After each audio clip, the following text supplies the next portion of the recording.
हाय दोस्तों। तो आज मैं आप सबके लिए सी प्लस प्लस का कोड लेकर आया हूँ। मतलब सी प्लस प्लस का एक छोटा सा सेमेस्टर प्रोजेक्ट जो आप पहले या दूसरे सेमेस्टर में सबमिट करवा सकते हैं। कोई भी सी एस आई टी या किसी और कंप्यूटर की फील्ड के डिपार्टमेंट में जहाँ पे आपको सी प्लस प्लस के बेसिक चीज़ें पढ़ाई सी प्लस प्लस की बेसिक चीज़ें पढ़ाई गई हो, और आपसे सेमेस्टर प्रोजेक्ट या कोई असाइनमेंट प्रोजेक्ट, छोटा मोटा प्रोजेक्ट वगैरह मांगा जाए, तो आप ये सबमिट करवा सकते हैं। तो इसकी टोटल लाइंस जो है ना, वो 332। तो ये कोई मतलब खास बड़ा प्रोजेक्ट नहीं है। सबसे पहले हम इसको रन करके देखते हैं कि है क्या। तो ये रन होने में थोड़ा टाइम लेता है।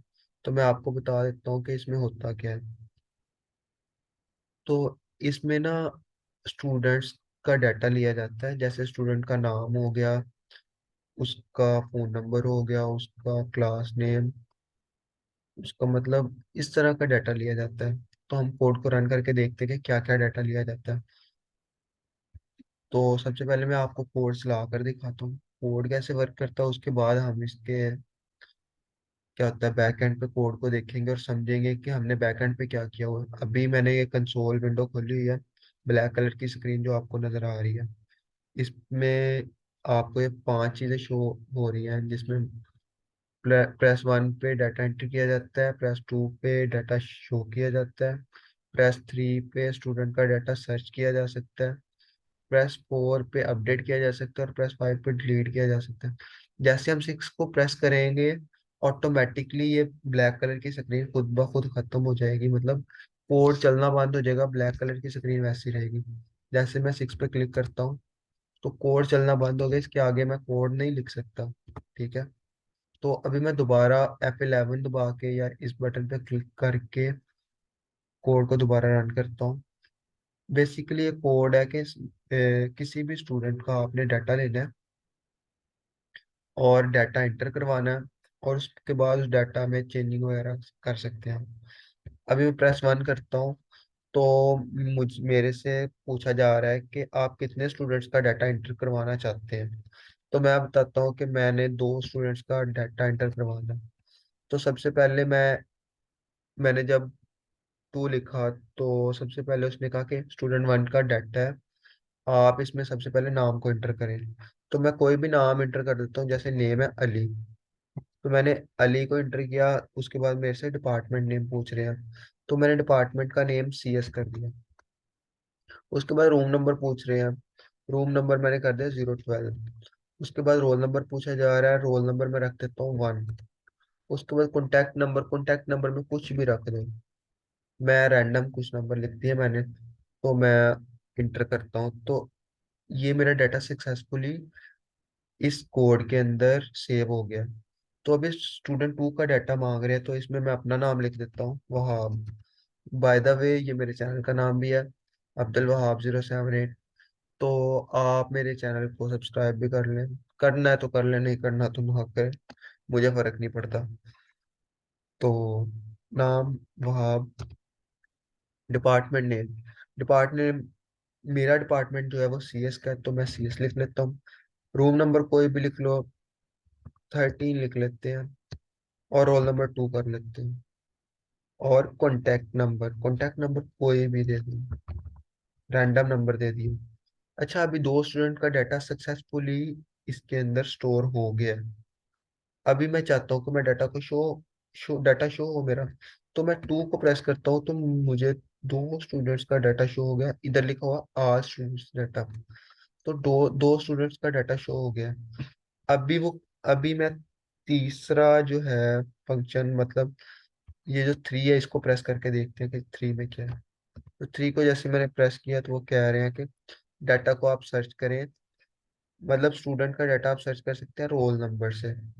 तो मैंने 2 ही रोल नंबर स्टोर करवाए, एक रोल नंबर 1, एक रोल नंबर 2। अगर मैं इधर 1 को प्रेस करता हूँ तो 1 वाले का डाटा आ जाएगा। जिस स्टूडेंट का रोल नंबर 1 है उसका सारा डाटा आ गया। ठीक है। उसके बाद अगर मैं डाटा को अपडेट करना चाहता हूँ, तो मैं 4 को प्रेस करता हूँ। वो कह रहे हैं मुझे स्टूडेंट का रोल नंबर दें, तो मैं रोल नंबर एंटर करता हूँ 1।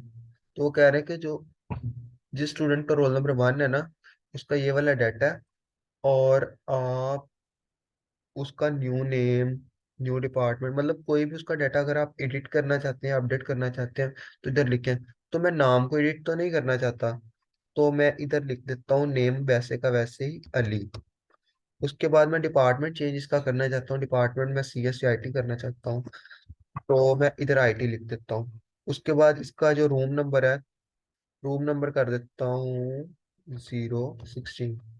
उसके बाद इसका रोल नंबर भी चेंज करना है, तो रोल नंबर कोई भी रख दो। रोल नंबर रख देता हूँ 22। उसके बाद इसका कॉन्टैक्ट नंबर पूछ रही हूँ, तो कॉन्टैक्ट नंबर भी कोई भी रख देते हैं, जैसे कोई रैंडम। इसके बाद अभी मैं दोबारा शो डाटा पे क्लिक करता हूँ, 2 को प्रेस करके। तो देखते हैं कि डाटा चेंज हुआ भी है कि नहीं हुआ।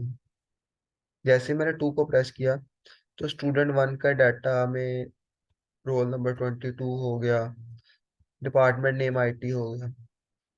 तो इसी तरह मैं एक और स्टूडेंट का डाटा इसमें इंटर कर लेता हूँ। इधर मैं लिखता हूँ press 1 इंटर डाटा। उसके बाद वो कह रहे हैं कि कितने स्टूडेंट का डाटा एंटर करना चाहते हैं, एक और स्टूडेंट का डाटा एंटर कर लेते हैं। 1 को प्रेस करके इधर मैं कोई भी रैंडम नेम दे देता हूँ, जैसे जैन। उसका department S E software engineering. उसके बाद उसका रोल नंबर कोई भी 83। उसका रोल नंबर मैं इधर कर देता हूँ 55। उसका कॉन्टैक्ट नंबर रैंडम। और अभी वो कह रहे हैं कि आप प्रेस 5 से डाटा को डिलीट भी कर सकते हैं। तो मैं 5 को प्रेस करता हूँ, तो वो कह रहे हैं कि आप स्पेसिफिक कोई डाटा डिलीट करना चाहते हैं, फुल सारे का सारा स्टूडेंट्स का डाटा डिलीट करना चाहते हैं। तो मैं कहता हूँ कि मैं स्पेसिफिक सिर्फ एक स्टूडेंट का डाटा डिलीट करना चाहता हूँ। तो वो कहते हैं 2 को प्रेस करें, तो मैं 2 को प्रेस करता हूँ।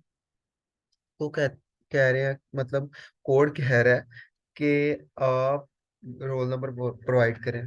तो मैं रोल नंबर इसको प्रोवाइड करता हूँ, जो मैंने अपने स्टूडेंट को का डाटा इसमें स्टोर करवाया है। इसका रोल नंबर है 55। तो मैंने जैसे 55 लिखा, तो उन्होंने कहा record your required record is deleted. तो अभी मैं दोबारा शो डाटा वाले फंक्शन पे जाके, मतलब 2 पर जाके दोबारा इंटर प्रेस करता हूँ। तो अभी मुझे सिर्फ 2 स्टूडेंट्स का डाटा दोबारा शो हो रहा है, एक अली और दूसरा वहाब। और एक का रोल नंबर 22 है और दूसरे का रोल नंबर 2 है। अभी मैं अपने वाला ये जो मेरा नाम का डाटा है, इसको भी डिलीट करके देखता हूँ। ठीक है, तो दोबारा मैं प्रेस 5 करता हूँ, और स्पेसिफिक रिकॉर्ड वाले सेक्शन में जाके वहां पे अपना रोल नंबर लिखता हूँ। रोल नंबर मेरा है 2। उन्होंने कहा योर डेट, मतलब आपका डाटा डिलीट हो गया। इंग्लिश पढ़ने की जरूरत नहीं है, मेरी इंग्लिश थोड़ी कमजोर है। तो दोबारा से शो डाटा करते हैं। तो जैसे ही शो डाटा किया, तो सिर्फ एक स्टूडेंट का ही डाटा रह गया। अभी मैं चाहता हूँ कि सारा का सारा डाटा जो है ना वो डिलीट हो जाए। तो मैं इसी तरह 5 को प्रेस करूंगा, और उसके बाद डिलीट फुल रिकॉर्ड कर दूंगा, मतलब सारा जितना डाटा पड़ा हुआ है सारा डिलीट हो जाए। मतलब एक ही स्टूडेंट का डाटा पड़ा हुआ है, तो एक का ही डिलीट होगा। मतलब मुझे स्पेसिफिक रोल नंबर अंदर एंटर करके डाटा डिलीट नहीं करना पड़ेगा, ओवरऑल सारा डाटा डिलीट हो जाएगा। तो जैसे मैंने इस पर क्लिक किया, तो ऑल रिकॉर्ड इज डिलीटेड, मतलब सारा का सारा रिकॉर्ड डिलीट हो गया। ठीक है, इसके बाद मैं 6 पे क्लिक करूंगा, तो एग्जिट हो जाएगा कोड। तो फुली एग्जिट हो गया। तो अभी मैं दोबारा से इंटर प्रेस करूंगा, तो ये ब्लैक स्क्रीन भी गायब हो जाएगी, जिसे कंसोल स्क्रीन कहा जाता है। अच्छा, तो अभी आपको ये कोड दिखाता हूँ। कोड का जो बेसिक कोड में चीजें हैं ना, वो उनमें जो जो चीजें यूज हुई हैं, मतलब कोड में अगर इफ एल्स यूज हुए हैं या कोई और टेक्निक प्रोग्रामिंग की यूज हुई है, बेसिक प्रोग्रामिंग में क्या क्या चीजें यूज हुई हैं, वो मैं इधर लिख देता हूँ। इसके अलावा मतलब सबसे पहली जो चीज इसमें यूज की गई है, वो आप बेसिक सी इन और सी आउट। इसके अलावा इफ एल्स,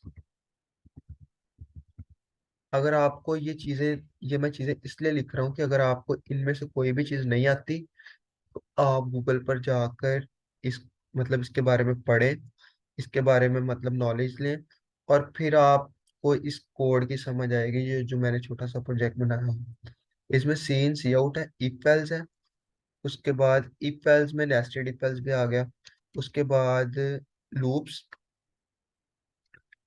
लूप्स में LWPS, लूप्स में फॉर लूप, व्हाइल लूप, और नेस्टेड लूप्स। नेस्टेड का मतलब होता है कि लूप के अंदर लूप, मतलब एक लूप बाहर है तो एक लूप उसके अंदर।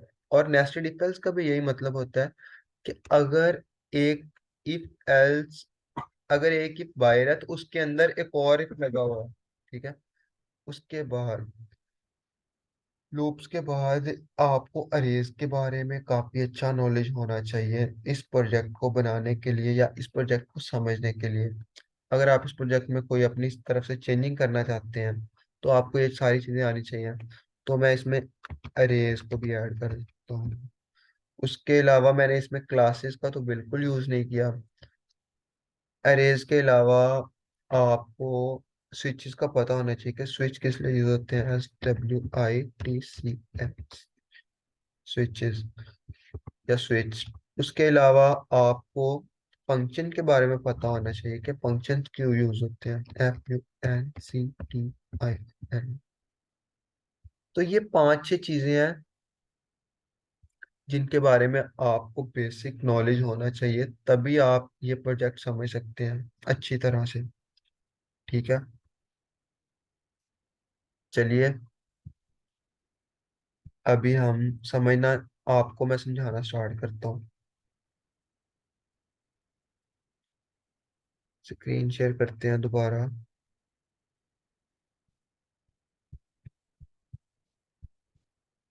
अच्छा जी, सबसे पहले इसकी हेडर फाइल आई है, इंक्लूड आईओ स्ट्रीम। इसका बेसिक मतलब होता है कि आईओ स्ट्रीम का मतलब है इनपुट आउटपुट स्ट्रीम। ये हेडर फाइल है, डाटा इनपुट आउटपुट में मदद देती है। यूजिंग नेमस्पेस एसटीडी इसलिए आता है कि आपको बार बार हर लाइन में सिर्फ आप सेमी कॉलन लगाते हैं। आप अगर ये आप लाइन ना लिखें, तो आपको हर लाइन में एक लंबा सारा कोड लिखना पड़े। तो इस लाइन को हम इसलिए लिखते हैं कि हम लाइन के एंड पे एक सिर्फ सेमी कॉलन लगा दें, तो हमारा काम चल जाए। C++ में हर लाइन के जैसे एंड पे एक सेमी कॉलन आया हुआ है, तो वो सिर्फ इसी की वजह से है। अगर ये खत्म कर दे तो हमें कुछ कोई लंबा सारा कोड लिखना पड़ेगा, जो आपको इंटरनेट पे मिल जाएगा। अभी ये हमारा काम मतलब मेरी डोमेन नहीं है कि मैं आपको समझाऊं। अभी हम जिस काम को कर रहे हैं मतलब कोड समझ रहे हैं, तो वही समझाऊंगा। तो हमने कुछ वेरिएबल्स लिए हैं जिनमें हमने डाटा स्टोर करना है, जैसे name, department name, room number, roll number और फोन नंबर। ये पांच चीजें ली हैं, और पांचों की जो डाटा टाइप है वो स्ट्रिंग है। ठीक है। और पांचों की अरेज बनाई हुई है हमने। ठीक है। मतलब इसको अगर मैं अरेंज करूं, स्ट्रिंग नेम, उसके बाद डिपार्टमेंट नेम, उसके बाद रोल नंबर, उसके बाद फोन नंबर, मतलब रूम नेम और फोन नंबर। अभी इन सबको मैंने अलग अलग तो कर दिया है, लेकिन इन सबके बाद सेमीकोलन का आना लाजमी है, क्योंकि इनकी लाइन अलग अलग हो गई है। ठीक है। उसके बाद एक मैंने ये ग्लोबल वेरिएबल लिया हुआ है, इंट टोटल, और इसको इनिशियलाइज करवाया हुआ है 0 के साथ। ठीक है। उसके बाद मैंने एक फंक्शन बनाया है ऐड रिकॉर्ड के नाम से। ठीक है। जिसमें हम यूजर का मतलब स्टूडेंट का डाटा इसमें इस इस फंक्शन को कॉल करवा के हम स्टूडेंट का डाटा ऐड करवाएंगे। ठीक है। एक ये फंक्शन है जिसमें स्टूडेंट का डाटा ऐड करवाया जाता है, दूसरा फंक्शन है शो रिकॉर्ड का। इसमें मतलब जितना स्टूडेंट्स का डाटा ऐड होगा, इसको इस फंक्शन को रन करने के बाद उन सब स्टूडेंट्स का डाटा हमें शो हो जाएगा। उसके बाद ये सर्च रिकॉर्ड है, सर्च रिकॉर्ड में roll by roll number search होता है। मतलब रोल नंबर से सर्च करेंगे तो जिस बच्चे का रोल नंबर मैच हो जाएगा, उस बच्चे का उस बच्चे का तकरीबन मतलब उस बच्चे का सारा डाटा हमें शो हो जाएगा। ठीक है। तो उसके बाद अपडेट रिकॉर्ड है, इसमें भी बाय रोल नंबर सर्चिंग होती है। और ये भी एक मतलब ये फंक्शन का नेम है, इसमें बाय रोल नंबर सर्चिंग होती है। और इसमें डाटा को अपडेट कर दिया जाता है, जिस रोल नंबर का आपने डाटा अपडेट करना हो। और डिलीट रिकॉर्ड में हमने दो ऑप्शन देखे थे, जिसमें एक था press one to delete full record और press two to delete specific record. Specific record में हमें रोल नंबर के जरिए रोल नंबर से डाटा को डिलीट करवाना पड़ता है। और अगर हम वन को प्रेस करें तो हमें हमारा फुल रिकॉर्ड डिलीट हो जाता है, मतलब सारा का सारा रिकॉर्ड डिलीट हो जाता है। इन इन सब फंक्शंस की डिटेल्स पर मैं बाद में आऊंगा। सबसे पहले मैं आपको मेन फंक्शन की डिटेल्स दिखाऊंगा और समझाऊंगा।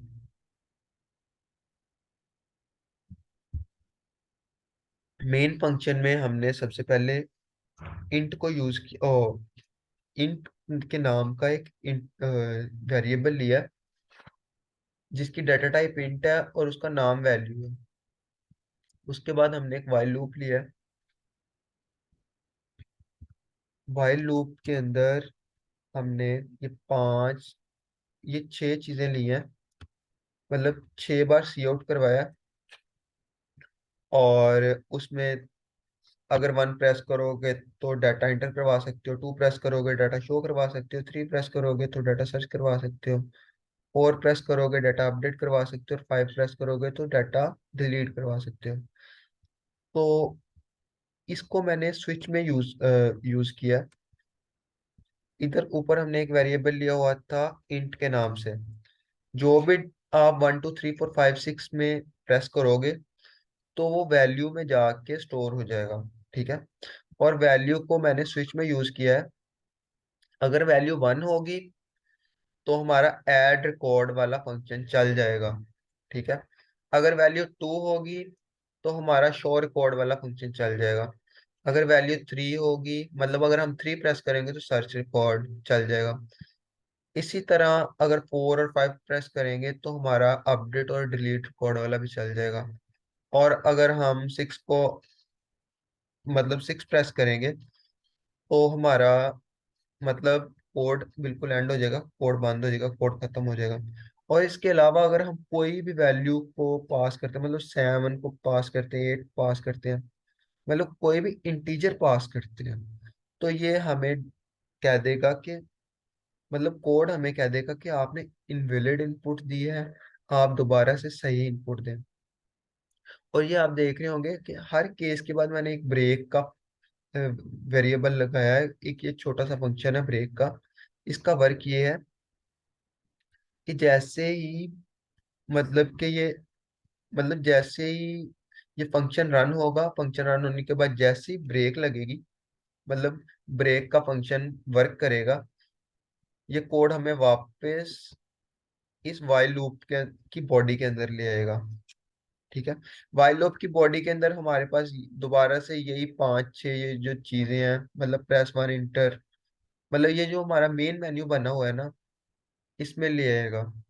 हर ब्रेक के बाद जैसे ही ब्रेक कॉल होगी, वैसे ही हमें इस मेन मेन्यू के अंदर ले आया जाएगा, मतलब वाइल की बॉडी के अंदर लेकर आया जाएगा। वाइल को यूज करने का और कोई मकसद नहीं है, सिर्फ यही मकसद है कि हमें ये ब्रेक के बाद इस मेन मेन्यू के अंदर लेता है। अगर हम वाइल को यूज नहीं करते तो हमें ये मेन की बॉडी में ले आएगा और हमारा कोड वैसे ही बंद हो जाएगा, कोड चलेगा ही नहीं। वाइल की बॉडी वाइल इसलिए लिए लगाया है कि जैसे ही ब्रेक लगाई जाए, हमें इस फंक्शन के अंदर मतलब ये मेन मेन्यू के अंदर ले आए। यार मैं पहली बार बोल रहा हूँ, मतलब कोई खास बोलना नहीं चाहता, तो हिचकिचा रहा हूँ बस। अच्छा, अभी हम फंक्शन की बात करते हैं ऐड रिकॉर्ड वाले। हमने मेन को तो देख लिया। हमने मेन को तो देख लिया है, अभी हम ऐड रिकॉर्ड के फंक्शन की बात करते हैं। अच्छा, तो इसके अंदर एक मैंने इंटीजर लिया हुआ है चॉइस का, मतलब उसकी डाटा टाइप इंट है। और उसका नेम चॉइस है। उसके बाद मैं यूजर से पूछता हूँ कि इसमें कितने स्टूडेंट्स का डाटा एंटर करवाना है। ठीक है, अगर यूजर कहता है पांच स्टूडेंट्स का डाटा एंटर करवाना है, या तीन का करवाना है, या दो का करवाना है, तो वो चॉइस के अंदर स्टोर हो जाएगा। अगर मैं कहता हूँ कि मैंने दो स्टूडेंट्स का डाटा एंटर करवाना है, तो ये चॉइस के अंदर स्टोर हो जाएगा। ठीक है, अगर यहाँ इफ की कंडीशन लगाई, तो अगर हमारे पास टोटल जो है जीरो के इक्वल है, तो फिर ये ट्रू होगा। तो अगर इफ ट्रू होगा तो ही हम इफ की बॉडी के अंदर आएंगे। अगर ये इफ की कंडीशन ट्रू नहीं होती, तो हम इफ की बॉडी के अंदर नहीं आएंगे, हम एल्स की बॉडी में चले जाएंगे। क्योंकि फिलहाल हमारा टोटल जीरो है, तो हम इफ के अंदर आए हैं, और टोटल जीरो है, और टोटल के अंदर जो हमने चूज किया है, इसके अंदर हमारा स्टोर था टू। तो टू प्लस जीरो क्या हो गया? टू ही हो गया। तो ये दोबारा अभी जाके किस में स्टोर होगा? टोटल में। तो टोटल में हमारे पास इधर जीरो की जगह बैक एंड पे ऑटोमेटिकली टू स्टोर हो जाएगा। ठीक है, अभी फॉर लूप चलाया है, मतलब इधर फॉर लूप लगा हुआ है, ये फॉर लूप जीरो से शुरू होगा, और ये चूज से लेस देन चलेगा।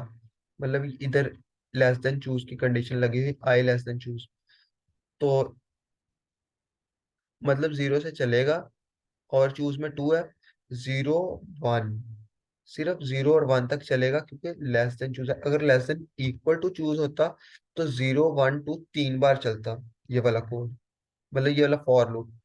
हमने ये इक्वल टू खत्म किया, तो ये अभी फॉर लूप सिर्फ दो बार चलेगा। ठीक है, इसके अंदर दो बार जब फॉर लूप चलेगा, तो एक बार यूजर का डाटा अरे के जीरो इंडेक्स में लेगा। अरे का तो पता ही है ना, अरे का इंडेक्स जीरो से शुरू होता है। तो ये हमने ऊपर ये पांच अरेज डिक्लेयर करवाई थी, उन जिनमें हम टोटल 20-20 स्टूडेंट्स का डाटा स्टोर करवा सकते हैं। तो इधर इसमें हम 20 नाम स्टोर करवा सकते हैं, इसमें 20 डिपार्टमेंट के नेम स्टोर करवा सकते हैं, 20 लोगों के रूम नंबर स्टोर करवा सकते हैं, 20 रोल नंबर स्टोर करवा सकते हैं, और 20 ही फोन नंबर भी स्टोर करवा सकते हैं। तो अगर आई जीरो है, तो सबसे पहले होगा क्या कि इधर जो नेम के साथ इंडेक्स नंबर आया है, ये भी जीरो हो जाएगा। तो नेम, सबसे पहले जो ये स्टूडेंट का नाम स्टोर किया जाएगा, वो नेम के इंडेक्स नंबर जीरो पे स्टोर किया जाएगा, मतलब अरे के जीरो इंडेक्स में। तो इसी तरह डिपार्टमेंट का नाम भी जीरो इंडेक्स पे स्टोर किया जाएगा, रूम नंबर भी जीरो इंडेक्स पे, रोल नंबर भी जीरो इंडेक्स पे, और फोन नंबर भी इसी तरह। तो जीरो इंडेक्स पे जब ये सारा कुछ स्टोर हो जाएगा, तो आई प्लस प्लस दोबारा होगा। तो फॉर लूप जब हमारा दूसरी बार चलेगा, पहली बार जीरो था, कंडीशन लगाई हुई है कि टू से लेस देन चले, तो पहली बार जीरो था, जब दोबारा आई वन हो जाएगा, क्योंकि इधर ये हमने इंक्रीमेंट लगाया है, एक बार लूप चलने के बाद दोबारा इंक्रीमेंट होगा, तो आई की वैल्यू वन हो जाएगी। जैसे आई की वैल्यू वन होगी, तो इधर भी आई की वैल्यू चेंज हो जाएगी, इधर भी चेंज हो जाएगी, और इसी तरह रूम और रोल नंबर और फोन नंबर में भी चेंज हो जाएगी। जैसे इधर चेंज होगी, तो आई, मतलब इधर वैल्यू चेंज हुई, तो इंडेक्स नंबर भी चेंज हो गया। पहले इंडेक्स नंबर जीरो था, अभी इंडेक्स नंबर वन हो गया। तो दूसरे स्टूडेंट का डाटा वन इंडेक्स में स्टोर हो रहा है, पहले स्टूडेंट का डाटा जीरो इंडेक्स में स्टोर हुआ था। अगर थर्ड स्टूडेंट आता है, तो उसका डाटा सेकंड इंडेक्स में स्टोर होगा। इसी तरह सोन टोटल, इधर हम जितने स्टूडेंट्स का मर्जी लिख लें, अगर मैं इधर मैं 20 की जगह 100 कर दूं, तो 100 स्टूडेंट्स के नाम हम स्टोर करवा सकते हैं। इसी तरह ये इन सब का डाटा भी चेंज करना पड़ेगा, और इस सब की वैल्यू भी चेंज करनी पड़ेगी, 20 से 100 करनी पड़ेगी। तो इधर मैं 20 का 20 ही रहने देता हूँ, नहीं चेंज करता। आप अपनी मर्जी से चेंज कर सकते हैं। अच्छा, तो ये तो मैंने आपको इफ की समझा दी कंडीशन, कि इफ अगर इफ में ये वाली कंडीशन ट्रू हो जाए, मतलब अगर टोटल जीरो के इक्वल है, तो हमारी ये कंडीशन, हमारे यहाँ ये वाला इफ की जितनी बॉडी है ये चल जाए। अगर हमारा टोटल जीरो नहीं होता, मतलब टोटल की वैल्यू टू हो जाती है, या 3 हो जाती है, मतलब टोटल, मतलब ऑलरेडी कोड में 3 4 बच्चों का डाटा स्टोर है, तो हमारी एल्स की कंडीशन चलेगी। मतलब ऑलरेडी अगर 3 बच्चों का डाटा स्टोर है तो टोटल की वैल्यू भी 3 हो जाएगी खुद ब खुद, इस लाइन ऑफ कोड की वजह से। ठीक है। अगर टोटल की वैल्यू 3 हो जाती है तो आई आई को भी 3 से इनिशियलाइज करवाया जाएगा। ठीक है। और अगर टोटल की वैल्यू 3 हो जाती है, मतलब 3 स्टूडेंट्स का डाटा ऑलरेडी स्टोर है, और उसके बाद हम यूजर से पूछते हैं कि आप बताएं कि आप और कितने स्टूडेंट्स का डाटा स्टोर करवाना चाहते हैं। तो यूजर कहता है मैं एक ही स्टूडेंट का डाटा और स्टोर करवाना चाहता हूँ, या चाहती हूँ। तो टोटल में पहले वैल्यू पड़ी हुई थी 3, उसके बाद टोटल की वैल्यू प्लस चॉइस की वैल्यू, ये दोनों प्लस होंगी। तो चॉइस की वैल्यू 1 थी और टोटल की वैल्यू 3 थी, तो यहाँ क्या हो, इन दोनों को मिला के 4 हो जाएगा। ठीक है। आई की वैल्यू फिलहाल 3 पड़ी हुई है, और इधर ये कंडीशन लग गई कि 4 से लेस देन चले, मतलब लूप एक ही बार चले, क्योंकि हमने एक ही स्टूडेंट का डाटा स्टोर करवाना था। और जैसे ही ये कंडीशन फॉल्स हो, ये लूप चलना बंद हो जाए। ठीक है। तो टोटल की वैल्यू थी 3, तो पहले 3 स्टूडेंट्स का डाटा स्टोर था, मतलब 0 1 और 2, और टोटल की वैल्यू हो गई 3। तो इधर थर्ड इंडेक्स पे चौथे स्टूडेंट का डाटा स्टोर होगा। इधर भी ऐसे ही, जिधर जिधर आई लिखा हुआ है उधर उधर इंडेक्स नंबर 4 बनेगा, और फोर्थ स्टूडेंट का डाटा इसी तरह स्टोर होता जाएगा। ठीक है। और ये सब होने के बाद टोटल की वैल्यू चेंज होके 4 हो जाएगी। ठीक है। इसी इसके बाद शो रिकॉर्ड वाली हमारा फंक्शन आ जाता है। इस फंक्शन ये फंक्शन जैसे ही बैकएंड पे कॉल होगा, तो सबसे पहले हमें शो होगा कि ऑल स्टूडेंट्स डाटा, मतलब सब स्टूडेंट्स का डाटा वाले, ये सी आउट शो होगा हमें। उसके बाद फॉर लूप लगेगा। अगर हमारे पास 4 स्टूडेंट्स का डाटा है, तो इधर 4 आ जाएगा टोटल में, और 0 से शुरू होगा। 0 से 4 तक चलेगा, 0 से चलेगा, और लेस देन 4 चलेगा, मतलब 3 तक चलेगा। 0 1 2 3, ये मतलब 4 बार हमारा लूप चलेगा। या जब हमारा लूप 4 बार चलेगा, तो 4 स्टूडेंट्स का डाटा हमें शो करवा देगा। इसी तरह सर्च रिकॉर्ड, अगर हमने कोई रिकॉर्ड सर्च करना है, तो वो बाय रोल नंबर सर्च करेंगे। ठीक है। क्योंकि रोल नंबर एक यूनिक, हर बच्चे का हर बच्चे का एक यूनिक आइडेंटिटी है, रोल नंबर। तो हम यूजर को कहेंगे कि हमें स्टूडेंट का रोल नंबर इंटर करवाओ, तो वो एक स्ट्रिंग नाम के वेरिएबल रोल नंबर के अंदर स्टोर हो जाएगा। ठीक है। और सीन की वजह से स्टोर होगा, मतलब सीन से जाके इस वेरिएबल में स्टोर हो जाएगा। ठीक है। और फॉर लूप हमारा कहाँ से कहाँ तक चलेगा, 0 से टोटल तक, मतलब जितने बच्चे हैं 0 से लेकर टोटल तक, मतलब टोटल की वैल्यू है 4 वैल्यू है टोटल की। तो 0 से 4 तक हमारा फॉर लूप चलेगा, और उसमें ढूंढेगा कि किस बच्चे का रोल नंबर मैच हो रहा है। ठीक है। अगर तो किसी बच्चे का रोल नंबर मैच हो रहा है, तो अगर किसी भी बच्चे का रोल नंबर मैच हो जाता है ना, तो उसी इंडेक्स नंबर पर जाकर वो सारा डाटा हमें शो करवा देगा। और अगर इंडेक्स नंबर नहीं मैच हो रहा, तो हम इधर एल्स की एक कंडीशन बना लेते हैं खुद ही।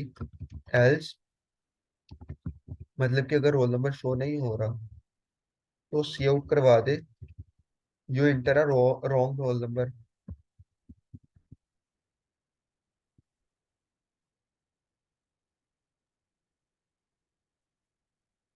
You enter a wrong roll number, please try with correct roll number,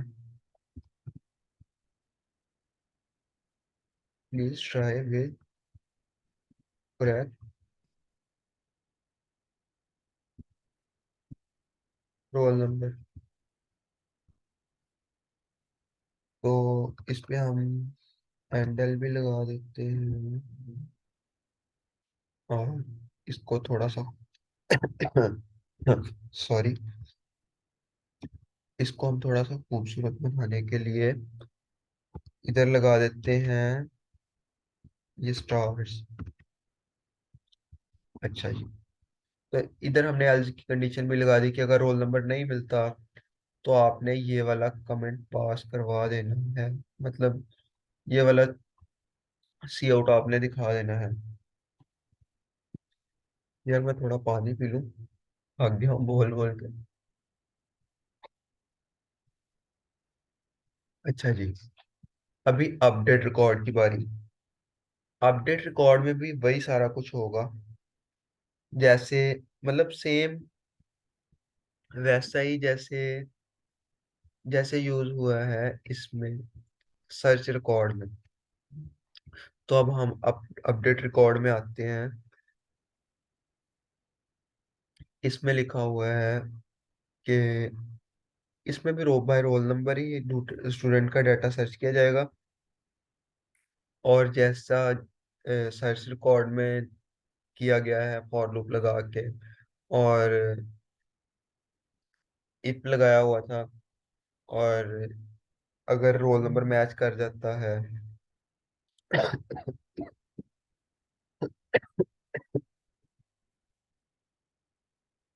sorry, मुझे खांसी लगी है। अच्छा, अगर डाटा मैच कर जाता है तो पहले प्रीवियस डाटा शो करवाएगा, और फिर न्यू डाटा यूजर से मांग लेगा। ठीक है। और उसके बाद लीड रिकॉर्ड आ जाता है। सबसे इंटरेस्टिंग और सबसे मुश्किल यही है, और समझने वाली चीज भी इसी में है। आपने मतलब इसको ध्यान से समझना। इसमें से अगर टीचर क्वेश्चन पूछ लेता है तो मतलब अगर वाइवा लेते हुए और प्रेजेंटेशन वगैरह लेते हुए अगर टीचर पूछ लेता है कि ये कोड कैसे किया है, तो आपको लाजमी पता होना चाहिए। तो इसके दो सेक्शन है। इसका जो सेक्शन इसका जो सेक्शन वन है ना, plus press one to delete full record, ये तो पूरा का पूरा डाटा डिलीट कर देगा, इसका मसला नहीं है। जो असली ट्विस्ट है वो इसमें है, स्पेसिफिक रिकॉर्ड को डिलीट करने में। मान लो कि अगर मेरे पास 20 की अरे है, और मैं चाहता हूँ कि मेरा जो डाटा है वो पांचवें नंबर पे जो स्टूडेंट पढ़ा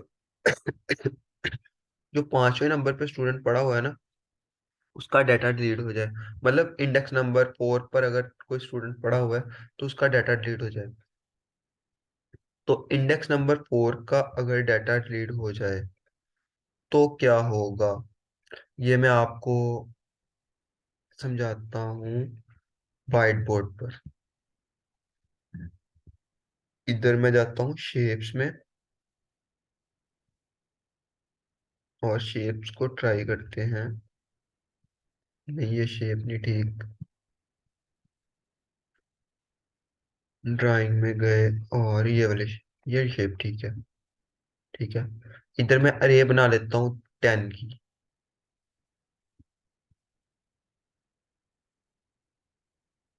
2, 3, 4, 5, 6, 7, 8। चले 8 की बड़ी है।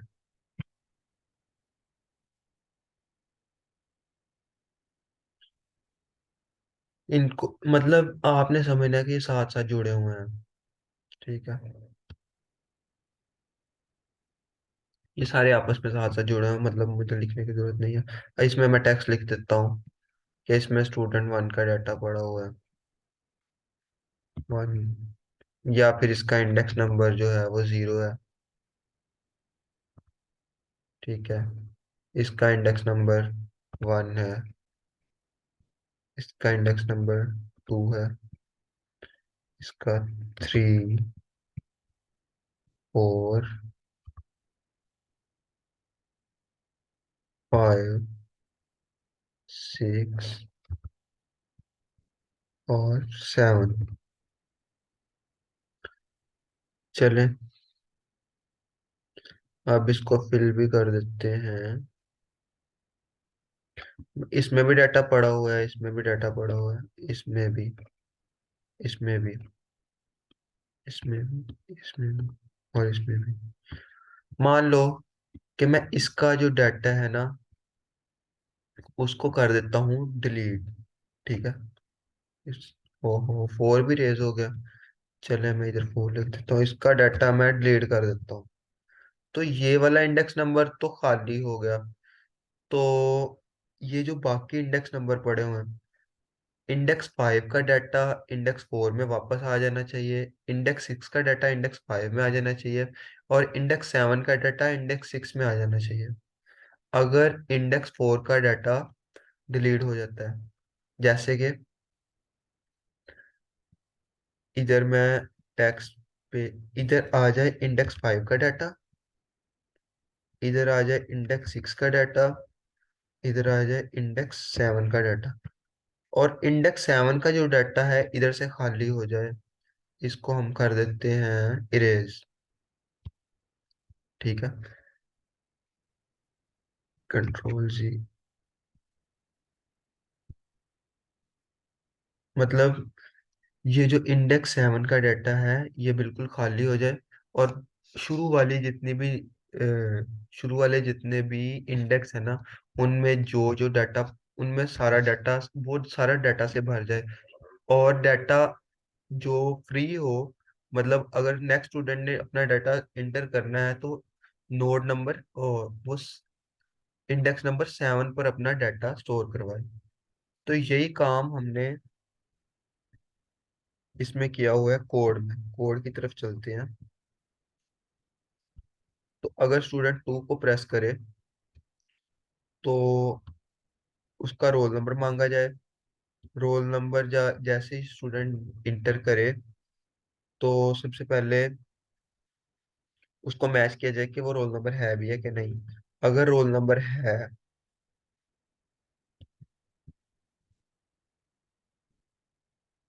अगर तो रोल नंबर है तो चेक किया जाए कि आई जो है वो टोटल के इक्वल तो नहीं है। अगर आई टोटल के इक्वल है तभी इसको यूज किया जाए। ठीक है, इस कोड को। इसमें इसमें यह है कि फॉर लूप लगाया हुआ है, और फॉर लूप में आई को जे के इक्वल किया हुआ है, और जे लेस देन टोटल किया हुआ है, और जे प्लस प्लस। इसका मतलब है कि अगर फोर, अगर जे में फोर्थ इंडेक्स है तो जे प्लस वन का डाटा फोर्थ इंडेक्स में आ जाए। मतलब कि फिफ्थ इंडेक्स का डाटा फोर्थ इंडेक्स में स्टोर हो जाए। इसी तरह फिफ्थ डिपार्टमेंट के इंडेक्स का डाटा, मतलब फोर्थ डिपार्टमेंट के इंडेक्स का इंडेक्स में फिफ्थ डिपार्टमेंट के इंडेक्स का डाटा स्टोर हो जाए। और ये कोड मुझे मतलब समझाना ठीक तरह नहीं आ रहा, लेकिन हुआ ऐसे ही है जैसे मैंने वो आपको ग्राफिकल बना के दिखाया था, मतलब व्हाइट बोर्ड की स्क्रीन पर समझाया था। तो उसके बाद एक, जब हमने एक स्टूडेंट का डाटा डिलीट कर दिया तो टोटल में से भी एक एक मतलब एक नंबर माइनस हो गया, और साथ ही मैसेज हो जाएगा कि आपने एक रिकॉर्ड को डिलीट कर दिया। तो ये था आज का कोड, मैंने आपको चला के भी दिखा दिया और समझाया। समझाया मतलब ठीक तो नहीं समझाया, मतलब जैसा मुझे समझाना है मैंने समझा भी दिया। चले, आज के लिए इतना ही। अल्लाह हाफिज।